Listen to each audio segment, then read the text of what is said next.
Alaikum assalam. God be upon you all. Amen. My name is Fatima Gula, and I am here today as not as a representative or a member of a political party, organization, or group. I am here today with a common goal and a common belief that everyone else here has attending today.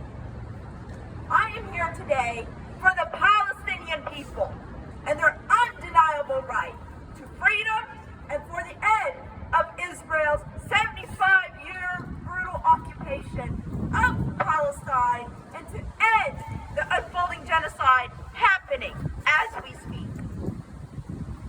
I come as a Muslim American, a proud Muslim American, whose father and mother rallied and attended other protests like this, and at the same exact spot.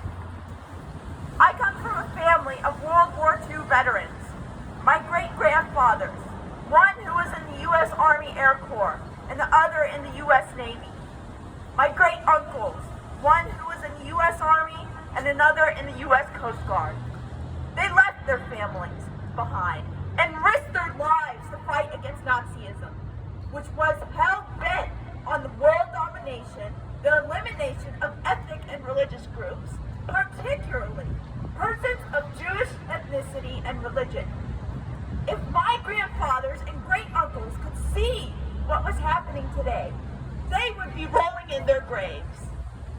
When those who said never again are the ones to do it again, it is a grave injustice and slap in the face to Americans whose blood was shed and lost sons and fathers and husbands.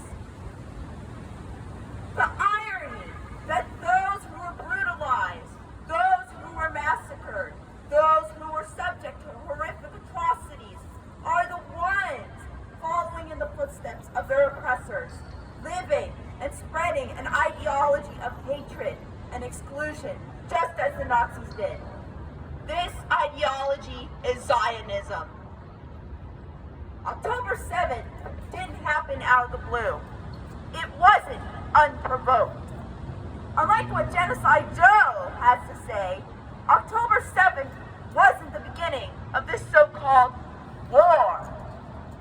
October 7th was a desperate act of resistance, and it was the culmination of 75 years of illegal occupation, colonization, land confiscation, forced migration, dehumanization, and human rights violations.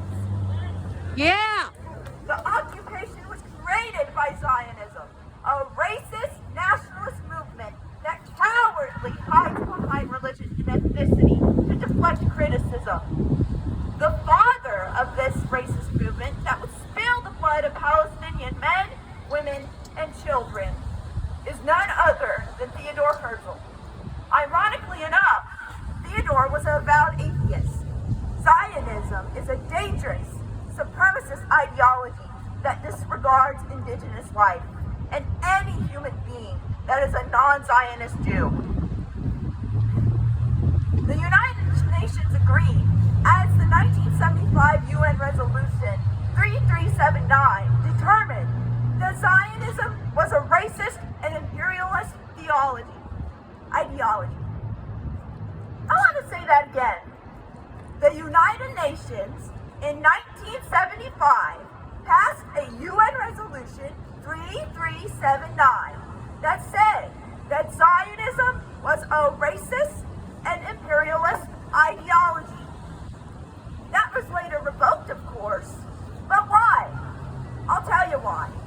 Israel refused to participate in the Madrid Peace Conference unless the resolution was revoked. Israel hasn't held up their part of the Oslo Accords. So why doesn't the UN look back to this resolution? Because our leaders, our officials, our representatives are proud Zionists. Genocide Joe even said it himself. You don't need to be Jewish to be a Zionist. The Nakba of 1948 wasn't the beginning of Israeli Zionist aggression. It starts earlier than that. But make no mistake, Zionists were the aggressors from day one. Zionist Jews in the 1920s stole Palestinian land right from under them by making deals with wealthy landlords, leaving thousands of Palestinians homeless. Zionist militias, such as the Haganah and Irgun, massacred and terrorized. They organized bombings, such as when the Irgun rolled barrel bombs into large groups of civilians, or killing British, Arabs, and Jews in the King David hotel bombing. 1948 was not a war of independence. It was a violent dispossession and displacement of the Palestinian people through the use of sexual violence, inhumane brutality, and massacres. More than 750,000, 50% of the population, was expelled, and Zionist militias destroyed over 531 Palestinian villages.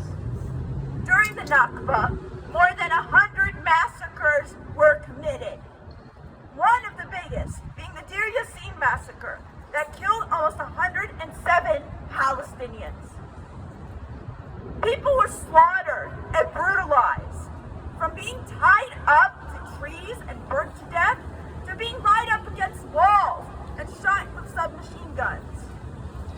There was a case where 2 villagers were tied back to back, and Zionists put a stick of dynamite between their heads, blowing it off. Sexual violence was and still is their greatest weapon.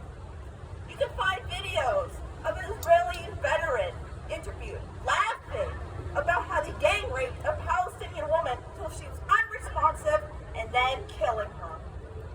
And they still continue their horrific atrocities, allowing Lebanese Falange to enter Sabra and Shatila, the Sabra and Shatila refugee camp, with the sole intention of slaughtering Palestinians.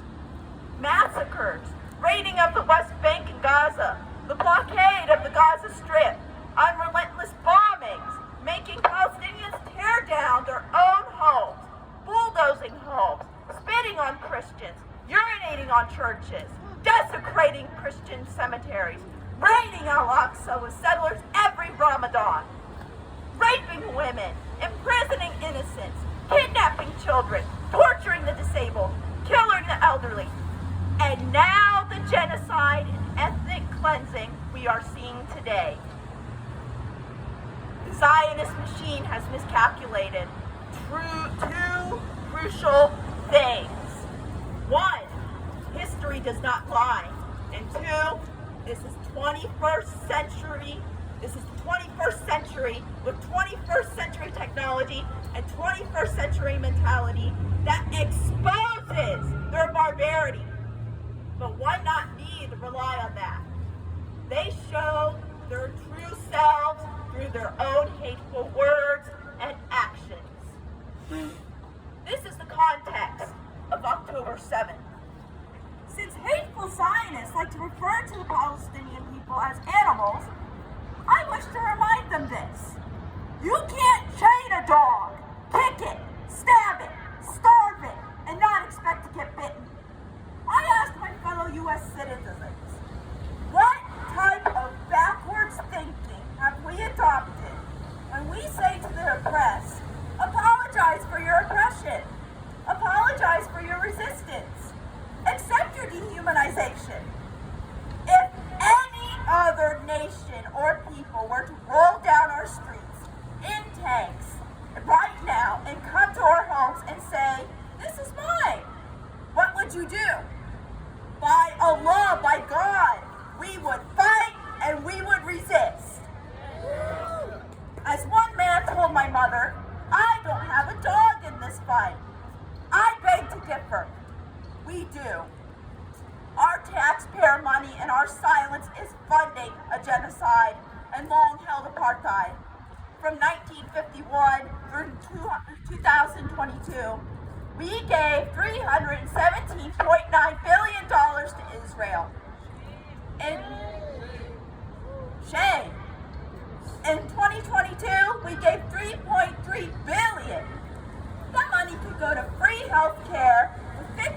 homelessness, crumbling infrastructure, education and college, maternity leave, and much, much more. While we make decisions such as taking life-saving medication and buying groceries, Israelis get to enjoy those privileges on our dime. Israel enjoys such niceties as free health care and education. Zionism has seeped into our country and is controlling us from the inside out. Our media, our groceries, our healthcare, major food brands, our restaurants, our banks fund Israel and are controlled by Zionists. Our government is controlled by the Israeli lobby. Yeah. Our politicians are proud Zionists and are bought out by them. Zionists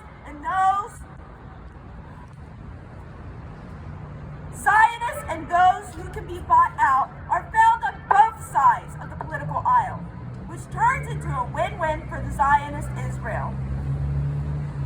How can we call ourselves a democracy if we allow lobbies to throw money at our leaders and make decisions for their own interests? Not the people's. The minority gets to decide for the majority. As they disregard non-Zionist Jews, they use America like a rag and will discard us just as easily. Israel and Zionists weaponize anti-Semitism to make people afraid not to speak out. But I'm not afraid to speak out my mind, and neither should any U.S. citizen or anyone here attending this rally. Being anti-Zionist does not, and I repeat, does not make you anti-Semitic. They don't own the word anti-Semitism. I am Semitic. The Palestinian people are Semitic. Therefore, I charge Israel that they are anti-Semitic. Yeah. They can put us on a list, but they can't take away our voice. They can label us every single thing imaginable, but they can't take away our voice. They can lie, they can steal, they can kill, but they can't take away our voice. Yeah. Our voice matters. Our actions matter. Our integrity matters. Because Gaza matters. That's right. And the Palestinian people, they matter. Palestine exists. That's right. Every day, I see babies and children, their heads, their limbs, blown off, piles of flesh that look like they've been through a meat grinder, charred remains of human beings. I see children screaming for their mothers. I see babies, women, men dead. You just press an app and you see genocide unfolding right in front of you on the screen. No time for cover-ups or AI-generated nonsense. Trying to control the narrative by not allowing international reporters or observers in. The day before yesterday, I saw the most gruesome videos I had seen yet. These images can't leave my head. And I'm pretty sure everyone else has seen similar videos. At the same time, I see videos of Israelis mocking the suffering of the Palestinians as trends, torturing men from the West Bank like it's a game. What does this say about humanity? If you find that pleasurable, what does that say about you? Zionist Israel wants to make it seem as if they are innocent. They want to make the Palestinian people seem as they are barbaric savages, wanting their blood and the death of the Jewish people. This has been the Zionist playbook from the beginning, but it's the exact opposite. Don't take it from me, take it from their own leaders and veterans. Ezra Yashin said, wipe out their families, their mothers, their children. These animals must not be allowed to live any longer. Isaac Herzog said, there are no innocent civilians in Gaza. 2002 said, "I want to encourage my soldiers by raping Arabic girls as the Palestinian woman is a slave for the Jews, and we do whatever we want to her." Avigdor Lieberman said, "Those who are against us deserve to have their heads chopped off with an axe." Ariel Kalner said, "Now there is only one goal, Nakba, a Nakba that would dwarf the Nakba of 1948. Hassan Ayan said, "Animal humans will get treated accordingly. You wanted hell, you'll get it." And by the famous genocidal maniac himself, Benjamin Netanyahu said, "We will turn Gaza into an island of ruins." This is the real face of Israel. And this sentiment is not just exclusive to those in power. Israel is a militant society. It's a Zionist society. Anyone, including Jews, who dare speak out about this, who oppose this ideology, or who isn't a Zionist Jew, are not human to the Zionist eyes. Hamas, which is an Arabic acronym for Islamic Resistance Movement, was helped by the Zionist state of Israel to come into being.